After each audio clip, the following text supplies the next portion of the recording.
Caner Universe, it's Caner Tip Tuesday. If you've been following us in 2022, this is the last of 2022 because the next time we'll do this, it'll be the new year. We'll have something for you there. So I'm gonna make it interesting today. And today I'm talking about the ACSD hammer. We're dropping the hammer. That's why you see me come out and go show you how to do that. Before we do any of this, warm welcome to those of you who are here for the first time. All of you, if you still haven't done this, I can't believe you still haven't done this.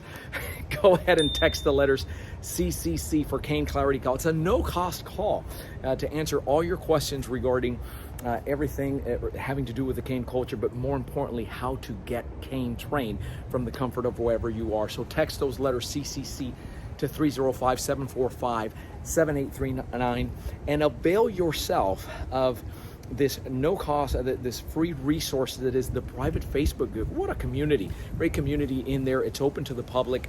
It's called Cane Flow. Move better, protect better, live better. Look for it. The invite is right in the description below, and just request entry. They will let you right in. So when I'm talking about the ACSD hammer, this motion, I'm talking about specifically doing it now with the horn. And you've heard me say that ACSD, the empty hand system, is a hammering, clawing, palm heel strike more so than punching as such. But all that is designed to protect your hands, even though there's a conditioning method behind it. But this hammer comes from this use. So I'm going to share with you ways, 3 different ways that you can apply that.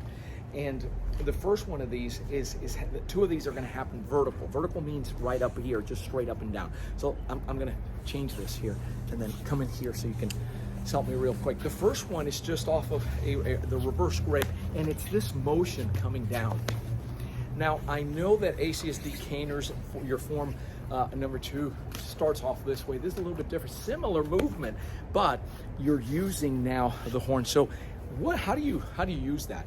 And what we're going to do is we're going to use a partitioning method that comes up and right back down. So at an angle, we can just come from there, 2-handed push or grab or something that's coming through here. We're going to partition on the way up. Did you get whacked? Mm-hmm. No? Oh, she did. I'm in trouble. So on the way up, that horn is coming right through to strike. So that's the first movement, and then coming down.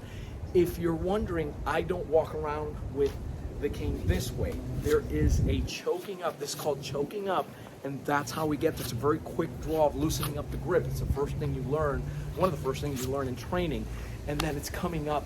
And don't miss, slow, don't miss the coming down. There's the hammering, right? So you have the raising, you're covering your guard zone, you have your cover hand up, and then you're coming down, and the targeting is going to be right in this general area of the nose and the mouth, because it's a nerve-rich area close to the brain, right? You get punched in the nose, you know, the watery eyes, all that, you know, boom, coming right down, and then you can follow up from there. So this is just a lifting and a dropping.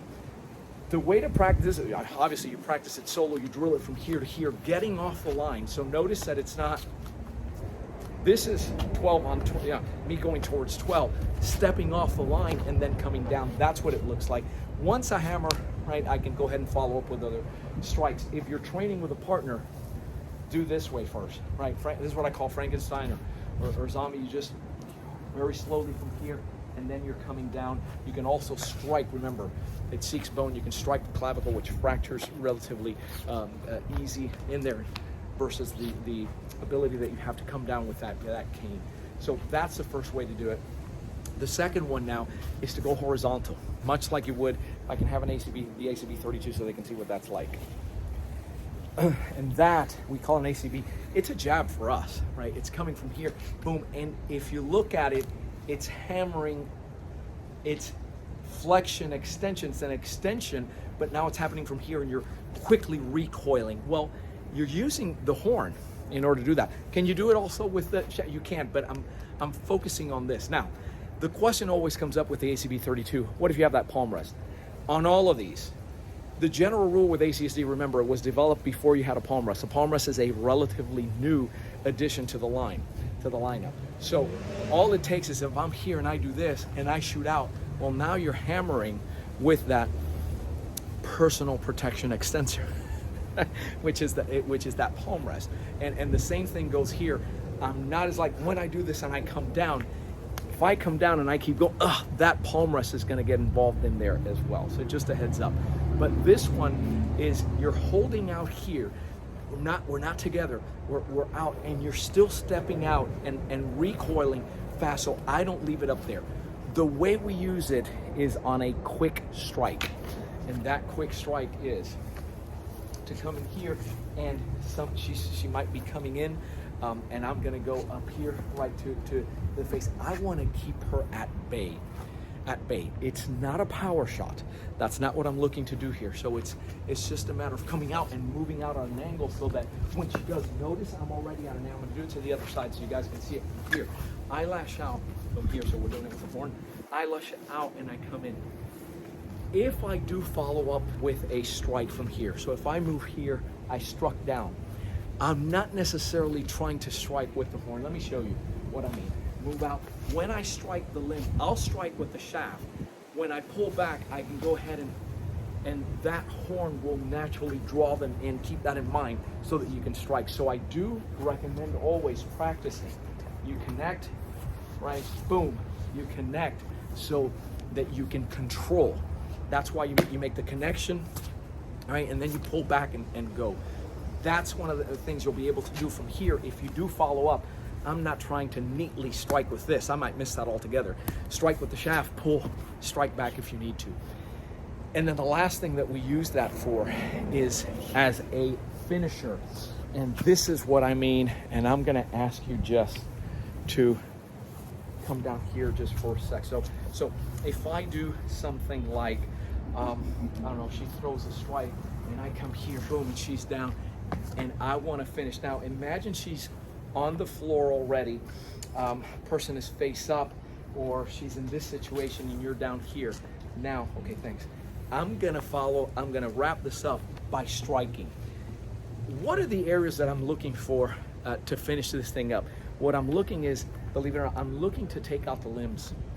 I've said this so many times before, once you incapacitate, if you continue to do this, you're responsible, right, for your actions and everything.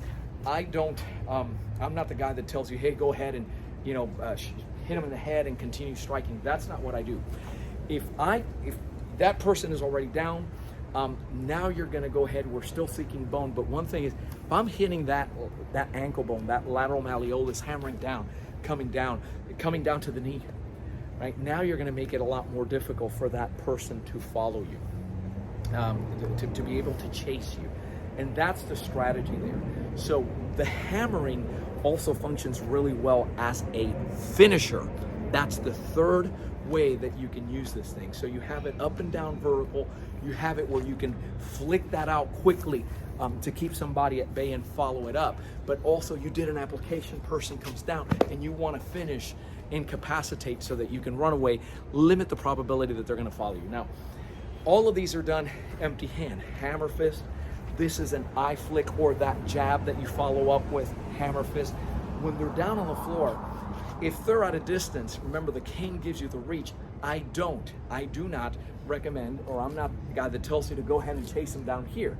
If they're close enough for you, it's not a hammer fist generally. You can still have that hammering motion, but it's gonna be clawing.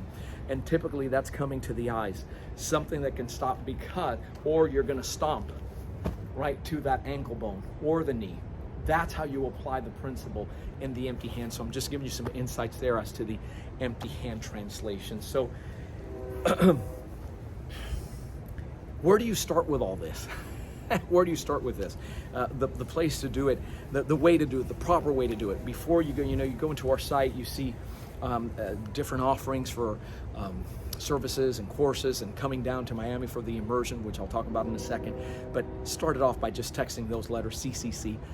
For the Cane Clarity, call 305-745-7839, and we'll get on a call with you in less than 24 hours. Now, as far as coming, the Immersion, there are 4 slots available as of this filming right now. And if that's something that might be of interest to you, that's here at the Miami headquarters, February 21st through the 24th.